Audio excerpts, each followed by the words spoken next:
right, so now we're going to look at 3 more ways to spell the sound and these 3 are actually fairly common too. We look at the word work, okay?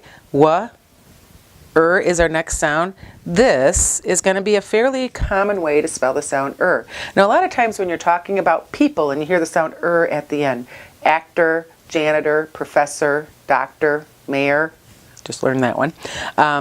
When you hear at the end, this is commonly the way to spell it. Now, not always, because you have teacher and preacher where it's this common but this one can happen a lot at the end.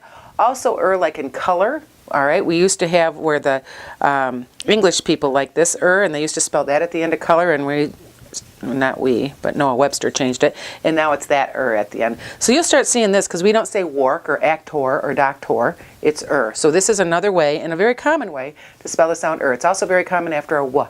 Work and word and worse and worm. When you hear after a w, this is going to be your go-to Now, when we're looking at the word earth, all right, there's 2 sounds, So our and earth are all 3 of those letters. All right. Now we know that this can also be the spelling for ear, but then that would be 2 sounds, So this is a 3-letter spelling for like in earth and earn and heard and learn. Okay. So 3 letters, 1 sound, Now dollar. Now I showed you when we were looking at the sounds that can go with this letter, how when you have the word this can be 2 sounds, right? But here in dollar, we don't say dollar, right? It's dollar. So at the end, molar, collar, this can be at the end of multisyllable words, especially after this letter.